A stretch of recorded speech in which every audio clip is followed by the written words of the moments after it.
সুপ্ৰভাত বন্ধু বান্ধৱীসকল, আমি ইয়াৰ আগৰ ক্লাছটোত আমি আলোচনা কৰিছিলোঁ টেন্সৰ বিষয়ে আৰু টেন্সৰ প্ৰেজেন্ট টেন্সৰ আমি প্ৰথম ভাগটো অৰ্থাৎ সিম্পল প্ৰেজেন্ট টেন্সৰ বিষয়ে আমি আলোচনা কৰিছিলোঁ।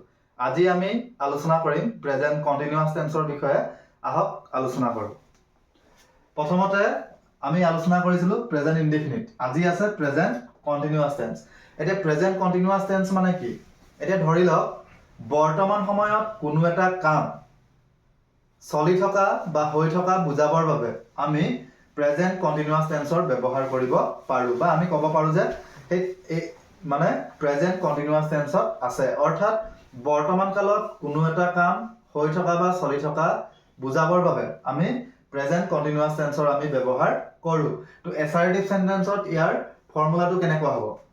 এছাৰটিভ সেন্টেন্সত ইয়াত ফৰ্মুলাটো হ'ব subject plus is, am, are plus verb, verbৰ প্ৰথম ফৰ্ম আৰু লগত লাগিব ing plus object। এতিয়া কথাটো হ'ল is, am, are এই তিনিটা যে আছে, আমাৰ বি ভাৰ্ব পাঁচটা আছে। প্ৰথমটো হৈছে is, am, are আৰু was, were। এই পাঁচটাৰ ভিতৰত এই তিনিটা হৈছে বি ভাৰ্বৰ প্ৰেজেন্ট ফৰ্ম আৰু এই তিনিটা আমাৰ প্ৰেজেন্ট টেন্সত ব্যৱহাৰ হয় বা প্ৰেজেন্ট টেন্সত আমি ব্যৱহাৰ কৰিব পাৰোঁ। এটা এছাৰটিভ সেন্টেন্সৰ সূত্ৰটো হৈছে সাবজেক্ট ইজ, এম, আৰ ভাৰ্বত আইএনজি প্লাস অবজেক্ট। তো আমি ইয়াৰ আগত এটা সেন্টেন্স লৈছিলোঁ সি ৰাইটছ এ লেটাৰ। আজি সেইটো বাক্যকে আমি ইয়াত প্ৰেজেন্ট কন্টিনিউয়াছ টেন্সত আলোচনা কৰিম। She is writing a letter. She is writing a letter. She is writing a letter. C to is a subject. B verb it is. B verb.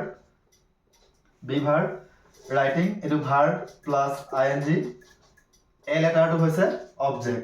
তো এতিয়া কথাটো হ'ল এইটো হৈছে এছাৰটিভ অৰ্থাৎ বৰ্ণনামূলক বাক্যত আমি এনেকৈ প্ৰেজেন্ট কন্টিনিউয়াছ টেন্সটো আমি ব্যৱহাৰ কৰিব পাৰোঁ।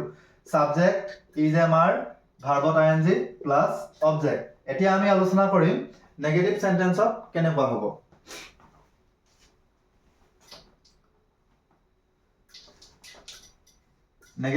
নেগেটিভ সেন্টেন্সত কেনেকুৱা হ'ব? এতিয়া ইয়াত চাওক subject is, am, are plus এইডোখৰতে আমি দি দিম নট। নেগেটিভত আমি নহয় বুজাব লাগে বা নাই বুজাব লাগে। তো নেগেটিভত আমি নটটো লগালো। এতিয়া আমি সেইমতে ইয়াত লিখি দিব পাৰোঁ she is not writing a letter. She is not writing a letter. তাৰপিছত আছে ইন্ট্ৰগেটিভ সেন্টেন্সত কেনেকুৱা হ'ব? ইন্ট্ৰগেটিভ সেন্টেন্সত বেলেগ একো নাই, জাষ্ট আমি কুৱেশ্যন কৰিব লাগে যে তাই এখন চিঠি লিখি আছে নে। জাষ্ট আমি সেইটো মানে সেই কুৱেশ্যনটো কৰিলেই হ'ব। তো ইয়াত কি হৈছে is, am, are is, am, are plus subject plus verb plus verbত ing লাগিব plus object plus question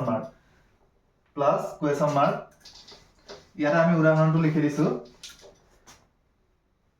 is she writing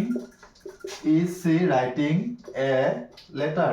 Is she writing a letter? এইটো সব সূত্ৰৰ লগত বা ফৰ্মুলাৰ লগত ধুনীয়াকৈ মিলি আছে। আপোনালোকে এইভাবে কৰিব সহজ হ'ব। ইয়াৰ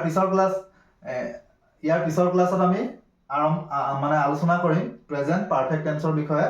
এই প্ৰেজেন্ট কন্টিনিউয়াছ টেন্স বা প্ৰেজেন্ট ইনডিফিনিট টেন্স যদি কোনোবাই বুজি পোৱা নাই তেন্তে কমেন্টত জনাব। আকৌ ইয়াৰ পিছৰ ক্লাছত আমি ভালদৰে বুজাবলৈ যত্ন কৰিম। Thank U.